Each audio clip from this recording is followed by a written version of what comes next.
Welcome to Thriving Moms of Autistics podcast, a free resource for moms raising young autistic children. I am your host, Dr. Christina Wilson.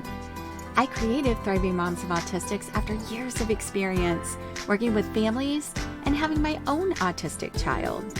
I coach moms of young autistics one-on-one to tap into their strengths, create a supportive community, set firm boundaries, and raise their autistic child with confidence.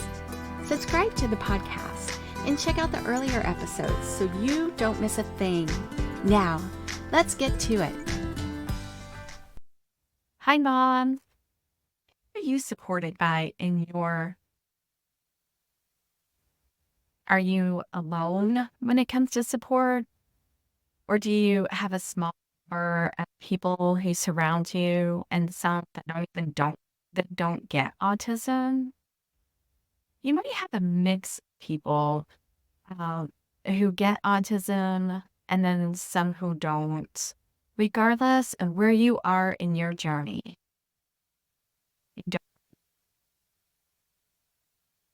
Episode, we dive into building the support that you need for your autism journey and starting with where you are based on your need, right? There's yours and your child. So find the full transcript of this episode at tryyourmomsofautistics.com/91. And please share the podcast with other moms to support them in their autism journey. You can also do this by furthering your reach by leaving a review on Apple Podcasts. Also, you can subscribe to the Thriving Moms of Autistics YouTube channel. I appreciate you, and I'm so glad you're here. So, can moms manage their autism journey successfully on their or with support? Well, in previous episodes, I've mentioned my journey and what it was like for me and how I lacked community once upon a time. And things were very, very different then because I started out with a mom group, but they didn't really know anything about autism or thought they knew things about autism experience. And that did not work well. Some were really great, but they just, didn't have that experience. And my husband and I believed that we were doing really well on our own. After all, it's hard to find others who do understand, based on experience. And people often have these preconceived ideas about autism, and it's hard to understand something that you don't, especially something so common that you don't have experience with or have very little experience, right? And, I'm a psychologist. So I figured that between me and my husband, we can handle it. We would be okay. That sounded good, right? But it wasn't realistic. We needed more. Our lives changed so much once we made the decision to invite others in. And the right people, of course. So what does a positive community look like for... Well, the autism experience has its ups and downs, like anything in life, right? Just for different reasons. And sometimes people don't understand the why behind the behavior. Well, in time. They don't understand how autistics experience the world differently based on their sensory needs. They just kind of think that they have the same needs as they do. As humans, we often make those assumptions about things that we don't understand. We all fall into that trap. I want to be clear about. And there's only one thing that I really want you to remember and take with you in today. And that is that you have control over you. Okay.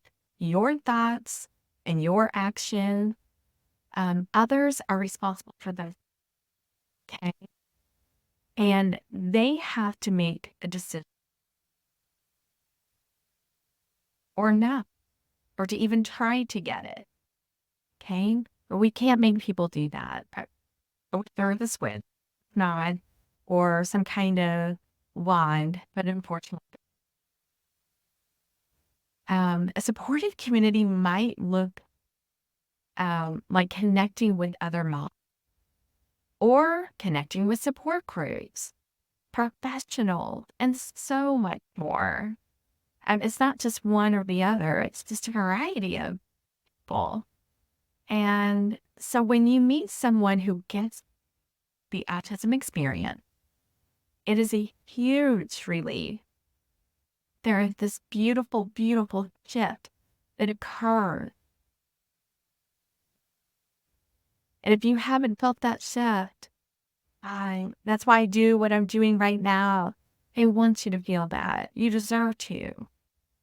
And even if support is coming from a professional that deal with autism from a different point of view, um, they can still be supported based on their own empathy and tips that they have learned from others along the way from their experience.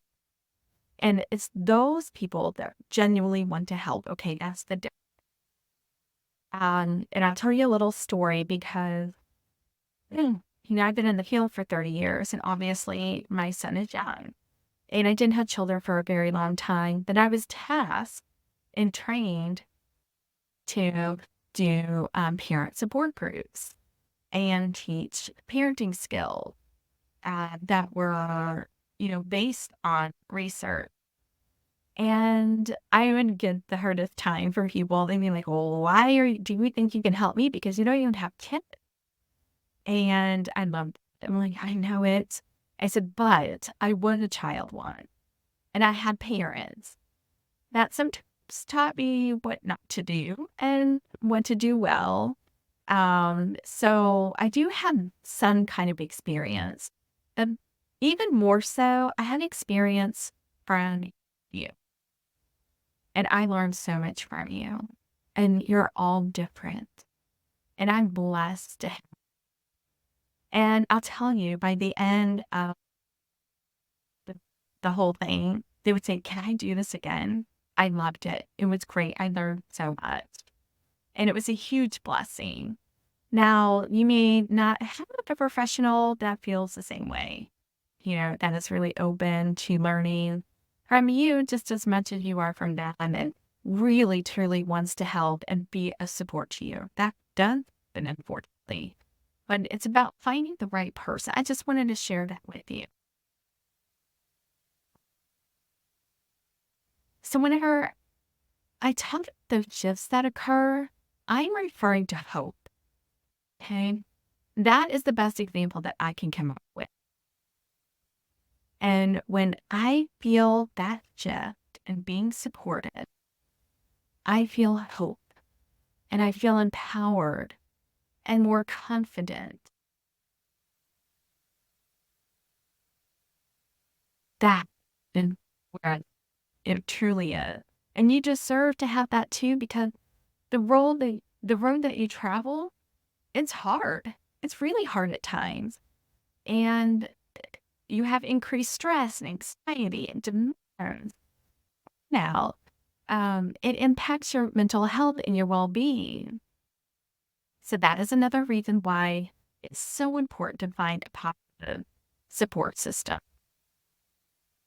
And I'm really excited because I'm incorporating this into my new course coming out. And I cannot wait to launch it and share it with you. Because I do believe that it's going to be so helpful. And I mean, you where you're at. And it's an on-demand course on your time. Here are some tips for you to find your tribe. First, you need to identify what works best for you. Okay. Only you know what is good for you.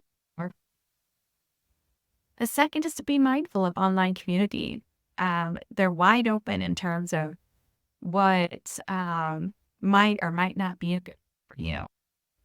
And you can keep scrolling and you can find, if somebody doesn't have the values that you do, or have a different idea of how, their journey's just different based on how they approach it, you can keep scrolling. That is perfectly fine. There will be somebody who can you. Find professionals that you mesh well with. That's important. You don't have to stick with someone just because they're there. If someone, a family or friend, pushes their ideas on you and refuse to be respectful of your beliefs and your experiences, you're not, they're not likely a good fit for you, in your supportive environment. So always remember that you have control of who you let in, and both people. This is your support system for your family and your needs and your child's need. Also, it's okay to educate others on autism. They can choose to take it or they can choose to leave it.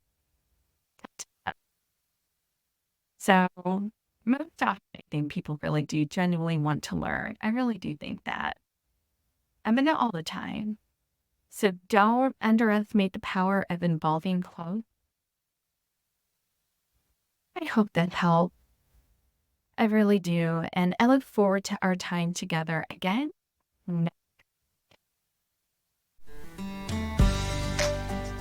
Thanks for listening to Thriving Moms of Autistics podcast. Be sure to leave a review and tell other moms of autistics about the podcast. Let's support each other.